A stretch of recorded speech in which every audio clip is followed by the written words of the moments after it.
Today we are having a freshly roasted single origin special coffee with Craig Westerland. He is the 2013 Australian Mathematical Society winner. Congratulations, Craig. Thanks very much. My pleasure. The AustMS, as they're known, medal is awarded to a junior member. That means under the age of 40, each year who has exceptional research contribution. Thanks so much for spending some time with us. You are over in the States. It is late at night over there, so I appreciate your time. Hey, no worries. How do you introduce yourself at parties, Craig? I usually introduce myself as a mathematician, and if people start asking questions about what that means and if they're really interested in hearing about it, I usually tell a story about a French mathematician named Jean Leray. He was actually about my age when World War II broke out, and he was captured by the Germans, and he had been working in fluid dynamics in an area of applied mathematics at the time, and he got bored in the concentration camp and wanted to continue doing math, and but he didn't want to do anything that was too useful for the Nazis, so he decided to think about the most useless mathematics he could think of, the stuff that would be least useful to the German war effort, and that was actually foundational work in algebraic topology, which is the area that I work in. Okay. So, that's the area that I think about. Alrighty. And why that area, Craig? Or why mathematics in general? Oh, it's just absolutely the most creative subject that I've ever been involved in. Okay. It's an absolute blast to work on. I think about, I played some music when I was a kid, and it was a really enjoyable experience and doing a lot of fun to do improvisation and so forth. But I found that over time, the stuff I do with maths is somehow even more creative and has more opportunities to do just remarkable things. Yeah, wow. Cool. But it's a wonderful subject for real life as well. I mean, I got into the subject because it's just a beautiful subject in its own right. But for me, algebraic topology, that's what's most interesting. But in recent years, it's found remarkable applications in statistics and various forms of data analysis. So for instance, if you've got so maybe I could give an example. If you're thinking about, say, lots of cancer patients, and you've got like a giant set of cancer patients, and you've recorded all kinds of data about, say, their, various medical data. To give just some simple examples, their height, their weight, whether. How far progressed the disease is, and so on. There's sort of hundreds of different variables, hundreds of little different pieces of information associated to these people, and you could try to plot that information somehow in some kind of try to get a geometric representation of that. But if you did that, it would be in some sort of 100-dimensional space, and that's sort of not something that's kind of human intelligible. That's not really helpful. So you would like to kind of extract something qualitative about that data set. You'd like to learn something substantial about it. So there's a remarkable subject called topological data analysis that has been born out of algebraic topology that gives you qualitative means of saying, this data set is really describing a sphere, or it's clumping in this way or this other way. So you can extract information from data sets using this theory. So you take a whole bunch of data, and using the math that you use, you can actually make it mean something to us as scientists or as cancer doctors looking for new drugs and things. Absolutely.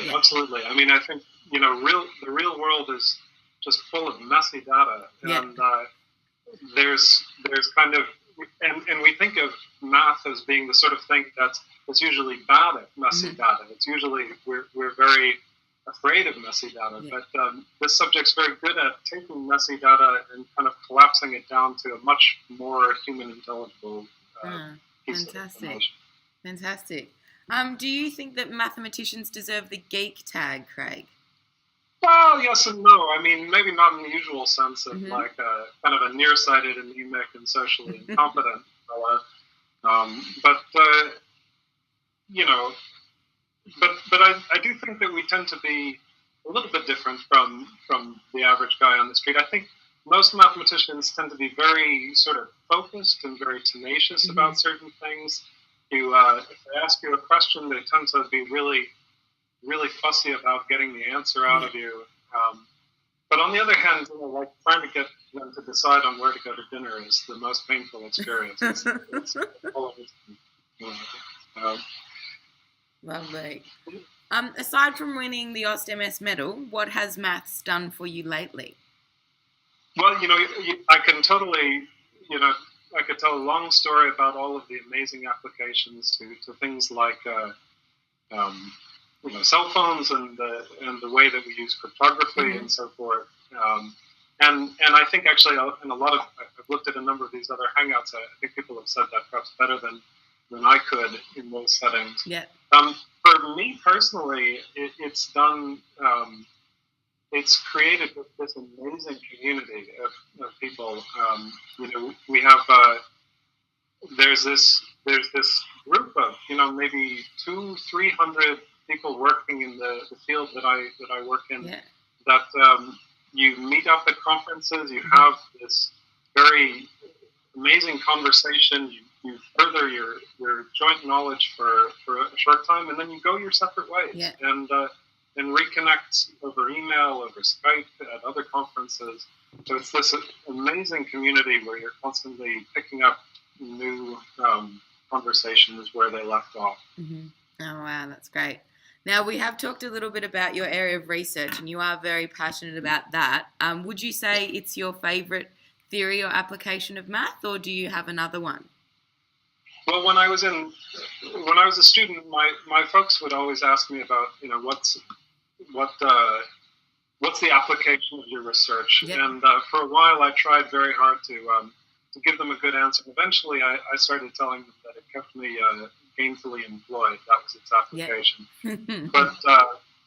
But beyond that, I think these applications to data analysis are quite remarkable. But for me, I found one of the things that I've been thinking about has been an application to questions in number theory, and lots of interesting questions about, if you have a number system and it has certain symmetries, like, so for instance, if you think about the rational numbers that we know and love, just the fractions, 5, 12ths, 13, 27ths, and so forth, and just doing the arithmetic that you can with those, that's a very rich system, but you can make it more rich by throwing in things like irrational numbers, some things like square root of 2 and so forth.